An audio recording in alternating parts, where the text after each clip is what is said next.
எல்லாருக்கும் வணக்கம். இப்போ போட்டிருக்க விலாக் வந்து போன வாரம் எடுத்தது நான். ஒரு 2 டேஸ் வந்து கண்டினியூஸாக எடுத்த விலாக் தான் இது எல்லாமே. ஃபோனில் வேறு ஸ்டோரேஜ் ரொம்ப நிறையா ஆயிடுச்சு. அதனால் சரி டெலீட் பண்ணலாம் அப்படின்ட்டு பார்த்தாக்கா இந்த லாங் வீடியோ போஸ்ட் பண்ணிவிட்டு அதுக்கப்புறம் டெலீட் பண்ணலாம் அப்படின்ட்டு. அதனால் சரி இன்றைக்கி வாய்ஸ் ஓவர் கொடுத்துட்டு டெலீட் பண்ணிடலாம் அப்படின்ட்டு. ஏன்னா நெக்ஸ்ட்டு ஒரு வீடியோ எடுக்கிறதுக்கு ஃபோனில் சுத்தமாக ஸ்டோரேஜே கிடையாது. நான் யூஸ் பண்ணுறது என்னவோ ஒரு நார்மல் ஆண்ட்ராய்ட் ஃபோன் தான். அதனால தான் சரி ஓகே இன்றைக்கே வாய்ஸ் ஓவர் கொடுத்துருவோம் அப்படின்ட்டு. வீட்டில் வந்து போட்டதெல்லாம் போட்டபடியே இருக்குது. எதுவுமே பாத்திரம் கழுவல, கிச்சன்லாம் க்ளீன் பண்ணாமல் அப்படியே இருக்குது. ஆனால் ஃபஸ்ட்டு இதை பண்ணால் தான் நாளைக்கு காலையில் வந்து நம்மளால் வீடியோ எடுக்க முடியும். சரி ஓகே அப்படின்ட்டு போஸ்ட் பண்ணலான்ட்டு போஸ்ட் பண்ணுறேன். இது வந்து ஒரு வெனஸ்டே இல்லைன்னா தேர்ஸ்டே அப்படி இருக்கும். அன்றைக்கி போட்ட கோலம் தான். காலையில் படிக்கோலம் மாதிரி ட்ரை பண்ணலாம் அப்படின்ட்டு ஏன் இமேஜினேஷனுக்கு ஏற்ற மாதிரி ஒரு கோலம் வந்து நான் ட்ரை பண்ணி போட்டிருக்கேன். கோலம் எப்படி இருக்குது அப்படின்னு சொல்லிட்டு கமெண்ட்டில் சொல்லுங்கள். அன்றைக்கி வந்து ரொம்ப சிம்பிளாக 1 pot ரைஸ் தான் வச்சுருந்தேன். ஏன்னா வந்து நான் எழுந்ததே லேட்டுன்னு நினைக்கிறேன் அன்றைக்கி. அதனால் சரி கத்திரிக்காயெல்லாம் வாங்கியிருந்தேன். கத்திரிக்காய் போட்டு சாம்பார் மாதிரி அப்படியே 1 pot ரைஸ் மாதிரி பண்ணிடலாம் அப்படின்ட்டு பண்ணிகிட்ருக்கேன். இந்த சாம்பார் 1 pot ரைஸ் வந்து எங்கள் வீட்டில் இருக்கவங்களுக்கு பிடிக்குமா அப்படின்னா சுத்தமாக பிடிக்காது யாருக்குமே. இருந்தாலும் ஏன் பண்ணுறேன் அப்படின்னா இது சீக்கிரமாக வேலை முடியும் அப்படின்றதுனால ஒரே காரணத்தால் மட்டும்தான் பண்ணுறேன்.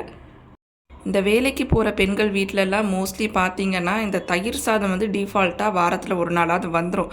ஏன்னா வந்து என்றைக்குமே வந்து நம்மளால் ஆக்டிவாக எல்லா வேலையுமே செய்ய முடியுமா அப்படின்னா அது டவுட்டு தான். கண்டிப்பாக டயர்டாக இருக்கும். சம்டைம்ஸு காலையில் எழுந்திக்கிறதுக்கு லேட் ஆகும்.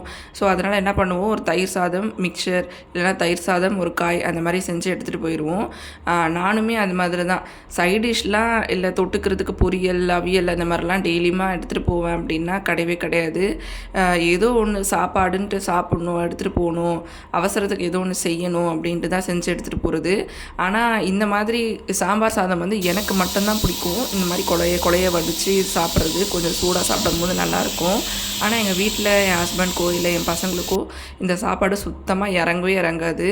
இருந்தாலும் இது டைம் சேவ் பண்ணுமே அப்படின்னு சொல்லிட்டு இந்த சாப்பாடு செய்கிறேன் நான் இந்த சாப்பாடு செஞ்சிட்ருக்கும் போதே காலையில் வந்து என் ஹஸ்பண்ட் வந்து ஒரு மாதிரி பார்த்தாரு.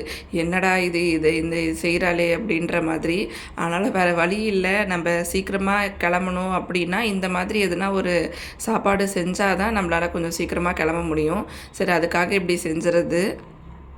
ஒரு ஒரு நாளைக்கு முன்னாடி வந்து நான் லீவ் எடுத்திருந்தேன். ஆஃபீஸ்லேருந்து லீவ் எடுத்திருந்தேன். அப்போ வந்து வீட்டில் வந்து நான் என்னென்னவோ நினச்சி லீவ் எடுத்தேன். ஓகே அந்த வேலையை முடிக்கணும், இந்த வேலையை முடிக்கணும், வெளியில் பேங்க்குக்கு போகணும், கடைக்கு போகணும் அப்படின்லாம் யோசித்து தான் லீவ் எடுத்தேன். ஆனால் அன்றைக்கி நான் ஒரு வேலையுமே பண்ணல. அப்படியே சும்மா உட்காந்து ஃபோன் பார்த்துட்டு எடிட் பண்ணிவிட்டு அதுக்கப்புறம் சும்மா அந்த ஃபோன்லேயே வந்து டைம் ஸ்பெண்ட் பண்ணது தான் மிச்சம். அன்றைக்கி ப்ரொடக்டிவாக நான் எதுவுமே செய்யலை. எனக்கு அன்றைக்கி மைண்டும் வந்து அப்செட்டாக இருந்துச்சு. நம்ம நார்மலாக வேலைக்கு போகிற டைம்லேயே பரவாயில்ல, நம்மளுக்கு நல்லா பிரெயின் ஆக்டிவேட் ஆகி காலையில் இந்த வேலையெல்லாம் முடிச்சுட்டு போகணும் அப்படின்ட்டு முடிச்சு வச்சுருவோம். ஈவினிங் வந்தாலுமே அடுத்த நாளைக்கு எல்லாமே செய்யணும் அப்படின்னு சொல்லிட்டு எல்லாமே பண்ணுவோம். டைமுக்கு சாப்பிடுவோம். வேலைக்கு போகும்போது நம்மளுக்கு ஆட்டோமேட்டிக்காக பசி வந்துடும். காலையில் சாப்பிட்றது, மத்தியானம் சாப்பிட்றது, அப்புறம் வீட்டுக்கு வந்து கரெக்டாக டைமுக்கு சாப்பிட்டுட்டு படுத்து தூங்குறது, இது எல்லாமே நம்ம வேலைக்கு போகும்போது கரெக்டாக செய்வோம். ஆனால் நம்ம ஒரு நாள் லீவ் எடுத்துகிட்டு வீட்டில் இருக்கும்போது என்னவோ அந்த அழுக்கு நைட்டியும் ஒரு கொண்டையும் போட்டுட்டு உட்காந்துட்டு இருக்க மாதிரி தான் இருக்கும். ப்ரொடக்டிவாக எதுவுமே செய்ய மாட்டோம். ஏன்னா நான் அப்படி தான் எக்ஸ்பீரியன்ஸ் பண்ணுறேன் இது வரைக்கும். ஒன்றுமே நான் ப்ரொடக்டிவாக பண்ணலை. இதுக்கு வேலைக்கே போயிருக்கலாமே, எதுக்குடா லீவ் எடுத்தோம் அப்படின்ற மாதிரி ஆகிடுச்சு அன்றைக்கி. எனக்கு மைண்ட் வந்து அப்செட்டாக இருந்ததுன்னு சொன்னேன் இல்லையா, அது வந்து இப்போ நான் வேலைக்கு போனேன் அப்படின்னா அங்கே வந்து நிறைய பேரை நம்ம பார்ப்போம், அவங்ககிட்ட பேசுவோம், சிரிப்போம். அப்போ நம்மளோட பர்சனல் திங்ஸ் எல்லாம் மறந்துட்டு கொஞ்சம் நேரம் வந்து சிரிச்சுட்டு அதுக்கப்புறம் வந்துடுவோம். அதுவே வீட்டில் இருந்தோம் வச்சுக்கோங்களேன், அதையே யோசித்து நினச்சிட்டு உட்காந்துட்டு இருப்போம். ஸோ இதுக்காக தான் மோஸ்ட்லி நான் வந்து வேலைக்கு போயிடணும், லீவ் போடாமல் எப்போவுமே நார்மலாக கிளம்புற மாதிரி கிளம்பி போயிடணும். சும்மா நம்ம ப்ரொடக்டிவாக டேவை யூஸ் பண்ணலாம் அப்படின்னு சொல்லிட்டு வீட்டில் உட்காந்துட்டு இருந்தோன்னா அது வேஸ்ட் ஆஃப் டைம் தான். எதுவுமே நீங்கள் ஒழுங்காக பண்ண போகிறீங்க, பிளான்டாக எங்கன்னா ஒரு கோயிலுக்கு போகிறீங்க இல்லை ஒரு மேரேஜ் ஃபங்க்ஷனுக்கு போகிறீங்க அப்படின்னா லீவ் எடுக்கலாம். சும்மா வீட்டில் உட்காந்துட்டு இருக்கிறதுக்கு லீவ் எடுத்தோம் அப்படின்னா எனக்கு தெரிஞ்சு வேஸ்ட்டு தான். அதுக்கு நம்ம வேலைக்கு போகிறதே பெட்டராக இருக்குது. இது வந்து அதுக்கு அடுத்த நாள் வந்து தேர்ஸ்டே வந்து எடுத்த விலாக் தான் இது. இது வந்து ஈவினிங் டைம், என்னோடய ஈவினிங் டைம் எப்படி இருக்குது அப்படின்னு சொல்லிட்டு சரி எடுத்து பார்க்கலாம் அப்படின்ட்டு வீடியோ எடுத்து போஸ்ட் பண்ணியிருந்தேன். நான் நிறைய ஷார்ட் வீடியோஸ் வந்து போட்டிருக்கேன், லாங் வீடியோவாக போஸ்ட் பண்ணியிருக்கேன் இப்போ தான். நான் கீரை செஞ்சே வந்து ஒரு 4-5 மந்த்ஸ் கிட்ட ஆகுது. ஏன்னா மழை காலமாக இருந்தது, அதுக்கப்புறம் பனிக்காலமாக இருந்தது, கோல்டு பிடிச்சிரும், அதுக்கப்புறம் டைஜஷன் ப்ராப்ளம் வரும் அப்படின்னு சொல்லிட்டு ஒரு 3 மந்த்ஸ் 4 மந்த்ஸ் கிட்ட கீரையே நாங்கள் யூஸ் பண்ணவே இல்லை, செய்யவே இல்லை. அதனால் இன்றைக்கி வர வழியில் வந்து கொஞ்சம் ஃப்ரெஷ்ஷாக இருந்தது, கீரை வெங்காயத்தால்லாம் வாங்கிட்டு வந்திருந்தேன் இன்றைக்கி. ஆக்சுவலாக நிறைய பேர் சொல்லி கேள்விப்பட்டிருக்கேன், இந்த வெள்ளை வெங்காயத்தாலோ இல்லை வெங்காயமோ ரெண்டுமே வந்து ரொம்பவுமே நல்லது அப்படின்ட்டு. அதனால் பார்த்ததுமே வாங்கிட்டு வந்துட்டேன். ரொம்ப அட்ராக்டிவாக இருந்தது, வெள்ளை கலரில் க்ரீன் கலரில். ஸோ வாங்கிட்டு வந்தாச்சு. ஆனால் அதை வச்சு என்ன பண்ணுறதுன்ட்டு ஒரு ஐடியாவுமே இல்லை. மோஸ்ட்லி பார்த்தோம் அப்படின்னா அதை வந்து ஃப்ரைட் ரைஸ்க்கு அந்த மாதிரிலாம் யூஸ் பண்ணுவாங்க. சரி ஓகே, நம்ம இருக்கிற சமையலுக்கெலாம் போட்டு விடுவோம் அப்படின்னு சொல்லிட்டு வாங்கிட்டு வந்தாச்சு. அடுத்து துணி வந்து வீட்டில் அது எப்படி தான் செய்கிறதுன்னு தெரியாது. இந்த துணியும் பாத்திரமும் நம்ம கண்ணை மூடி கண்ணை திறக்கிறதுக்குள்ளே அவ்வளோ சேர்ந்துருக்கும். இந்த துணியெல்லாம் காய போட்டுட்டு திரும்பியும் வந்து துவைச்ச துணியெல்லாம் மடித்து வைக்கிறதுக்கு இதுக்கே கொஞ்சம் டைம் போயிடுது நமக்கு. அண்ட் மோஸ்ட் ஃபேவரட் நம்மளோட காஃபி. இந்த வேலையெல்லாம் செஞ்சிட்ருக்கும் போது நடுவில் ஒரு காஃபி அதை எடுத்துக்கிட்டால் தான் என்னவோ தெரியல, ஒரு ரெஃப்ரெஷ்மெண்ட் மாதிரி இருக்கும். ஆனால் குடித்ததுக்கப்புறம் இதை ஏன்டா குடித்தோம் அப்படின்ற மாதிரி இருக்கும், வாயெல்லாம் கொஞ்சம் ஒரு மாதிரி இருக்க மாதிரி இருக்கும். ஆனால் குடிக்கிறதுக்கு முன்னாடி வரையும் அந்த இன்டென்ஷன் நம்மளுக்கு இருந்துக்கிட்டே இருக்கும், காஃபி குடிக்கணும் அப்படின்ற மாதிரி. எங்கள் ஆஃபீஸில் கூட இதே மாதிரி தான். நான் ஒர்க் பண்ணுறது வந்து ஒரு ஸ்கூலில், அங்கே வந்து கேன்டீன் இருக்குது. ஆக்சுவலாக அங்கே வந்து டீ காஃபி எப்போவுமே ரெகுலராக போடுவாங்க, கிடைக்கும். ஒரு நாள் வந்து அவங்க வரலை அப்படின்னா, கேன்டீன் லீவ் அப்படின்னா நிறைய பேர் வந்து புலம்புவாங்க, ஐயோ டீ இல்லை காஃபி இல்லை, தலைவலிக்குது, தூக்கம் வருது அப்படின்ற மாதிரி. அது என்னன்னே தெரியல, அது நம்மளுக்கு மைண்ட் வந்து டிஃபால்ட்டாக செட் ஆகிடுது. அப்படி இதை குடித்தாதான் நம்மளுக்கு நல்லாயிருக்கும் அப்படின்ற மாதிரி. இந்த பழக்கத்தை நானும் மாற்றிக்கணும்னு ட்ரை பண்ணுறேன், ஆனால் முடியல. சரி ஓகே, ஒரு நாளைக்கு 2 கப் காஃபி தானே, போயிட்டு போகுது அப்படின்னு சொல்லிட்டு எடுத்துக்கிட்டு தான் இருக்கேன் நான். இந்த காஃபி பவுடர் வந்து நாங்கள் ரீசெண்டாக மளிகை சாமான் வாங்க போகும்போது பர்ச்சேஸ் பண்ணியிருந்தது தான். எப்போவுமே வந்து நான் சன்ரைஸ் 5 ரூபா பேக்கெட் தான் வாங்குவேன். சரி இந்த வாட்டி இது வந்து கிளாஸ் பாட்டிலாக இருக்கா, ஸோ அதனாலே வாங்கினேன். ப்ளஸ் வந்து காஃபி வந்து கொஞ்சம் ஸ்ட்ராங்காக இருந்த மாதிரி இருந்தது, பொடியாக இல்லாமல் கொஞ்சம் நல்லா ஸ்ட்ராங்காக இருக்கிற மாதிரி இருக்குது. அதனால் வாங்கினேன். டேஸ்ட்டு எல்லாமே ஓகே, நல்லாயிருக்கு. அதுவும் இல்லாமல் இந்த காஃபி பவுட்ரு வந்து ஆஃபரில் போட்டிருந்தான். நாங்கள் பாடி சரவணா ஸ்டோரில் தான் வந்து மளிகை சாமான்லாம் வாங்கியிருந்தோம்.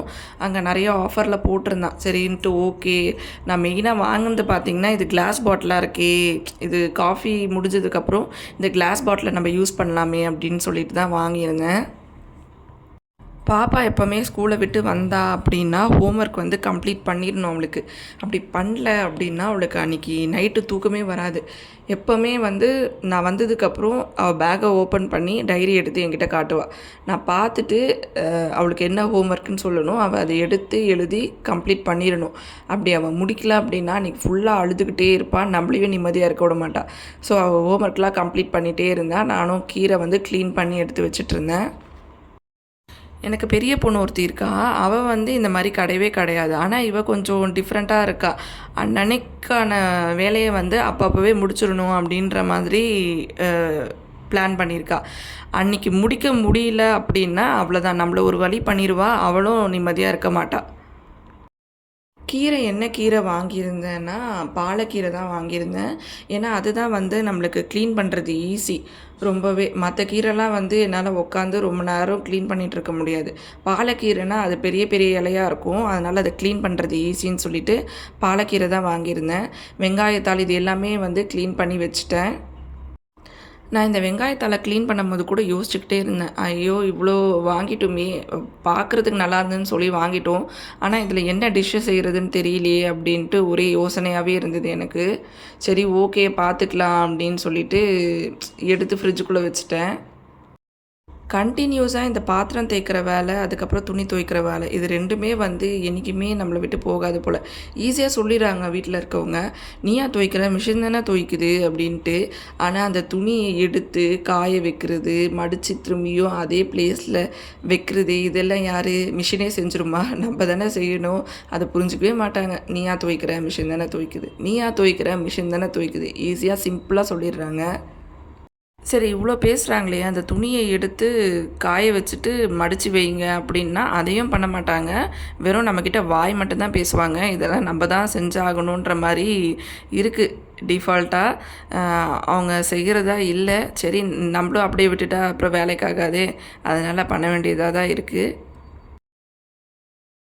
அவ்வளோதாங்க. ஒரு 2 டேஸ் vlog வந்து உங்களுக்கு நான் கொடுத்துருக்கேன். இந்த வீடியோஸ்லாம் உங்களுக்கு பிடிச்சிருந்தா தயவு செஞ்சு எனக்கு சப்போர்ட் பண்ணுங்கள், கொஞ்சம் லைக் பண்ணுங்கள். உங்களுக்கு கமெண்ட் பண்ணணுன்னு தோணுச்சுன்னா கமெண்ட் பண்ணுங்கள். அப்படியே சேனலையும் சப்ஸ்கிரைப் பண்ணிக்கோங்க. நோட்டிஃபிகேஷன் பட்டனையும் ப்ரெஸ் பண்ணிக்கோங்க. நாளைக்கான வேலையெல்லாம் முடிச்சுட்டு கொஞ்சம் நிம்மதியாக வந்து அன்றைக்கி ரெஸ்ட் எடுத்தேன்னு சொல்லலாம். இதே மாதிரி இன்னொரு vlogல வீடியோவில் உங்களை நான் பார்க்குறேன். உங்களுக்கு நிறைய யூஸ்ஃபுல்லான கண்டென்ட் கொண்டு வர ட்ரை பண்ணுறேன். ப்ளீஸ் எனக்கு சப்போர்ட் பண்ணுங்கள். தேங்க்யூ. பாய்.